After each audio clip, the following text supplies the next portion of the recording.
Assalamualaikum warahmatullahi wabarakatuh. Nama saya Oktaviani Nur Aisyah dengan NIM 050401211444, kelas HKI 3D. Di sini saya akan menjelaskan sedikit tentang keadilan dan kezaliman dalam perspektif Islam. Islam adalah agama yang benar, agama yang paling sempurna di antara agama samawi yang diturunkan oleh Allah. Kesempurnaan dapat dilihat dari syariatnya. Keadilan dalam Islam meliputi semua hal, mulai dari diri sendiri, kehidupan rumah tangga, masyarakat, hingga kehidupan bernegara. Adil ialah memberikan tindakan hak kepada yang memiliki hak, memberikan hak orang lain tanpa mengurangi. Zalim bisa diartikan merampas hak orang lain, berbuat tidak adil, atau memberi keputusan dengan tidak adil, dan memberi kepada orang lebih sedikit dari haknya. Hal-hal berkaitan dengan keadilan. 1. Perintah Allah kepada manusia untuk berbuat adil. Allah memerintahkan manusia untuk berbuat baik, memberi kepada kerabat, mencegah perbuatan keji dan permusuhan. Terkandung dalam ayat Al-Quran tentang keutamaan yang harus diamalkan dan keburukan yang harus dihindari. Keadilan tidak hanya diperlukan saja, tetapi juga perintah Allah yang harus dilaksanakan. Para manusia diperintahkan untuk bisa berbuat adil dalam segala hal. 2. Adil dalam menegakkan kebenaran. Dalam surah An-Nisa ayat 105, Allah SWT telah memerintahkan agar berbuat adil dalam situasi dan kondisi apapun. Advokasi untuk berbuat adil berlaku untuk semua orang, tidak hanya untuk kelompok tertentu. Allah telah menurunkan Al-Quran kepada Nabi Muhammad untuk membawa kebenaran, agar dapat mengadili antara umat manusia dengan apa yang telah diajarkan Allah SWT.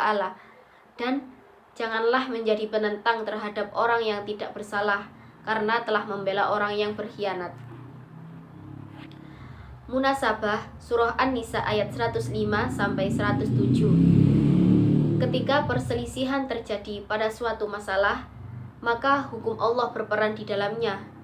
Apabila seseorang dari kalian lihai dalam beralasan, lalu memutuskan peradilan untuk kemenangannya, maka barang siapa yang telah putuskan keadilan untuknya terhadap hak seorang muslim, sesungguhnya itu hanyalah sepotong api neraka.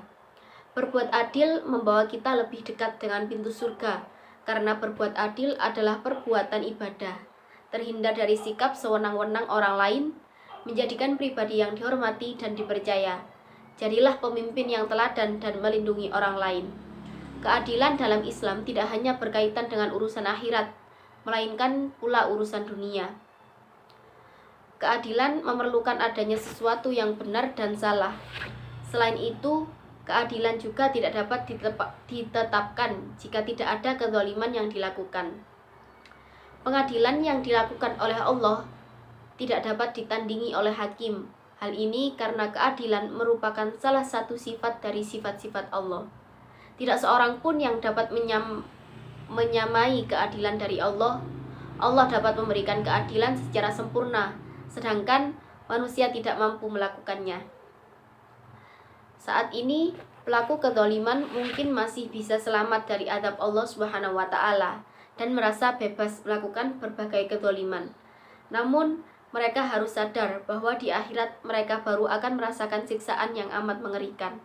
Di dalam hadis yang diriwayatkan oleh Imam Bukhari dari Abu Hurairah dari Nabi SAW, beliau mengatakan, barang siapa yang pernah terzalimi oleh saudaranya, maka hendaklah dimintakan penghalalan ke atas sebelum kebaikannya kelak akan diambil atau dikurangi. Bila dia tidak memiliki kebaikan, maka kejelekan-kejelekan saudaranya tersebut akan diambil, lantas dilimpahkan kepadanya. Allah SWT menghadiahi pahala bagi orang yang telah berbuat keadilan dan memberi tempat yang indah bagi mereka. Kezaliman ialah hal yang dilarang oleh Allah karena telah membawa keburukan terhadap orang yang melakukan, orang lain, dan alam sekitar. Allah SWT akan memberikan azab kepada orang yang berbuat zalim dan akan menjatuhkannya ke tempat yang hina. Sesungguhnya Allah SWT Maha Adil dan telah berbuat adil kepada seluruh umatnya. Sekian dari saya. Assalamualaikum warahmatullahi wabarakatuh.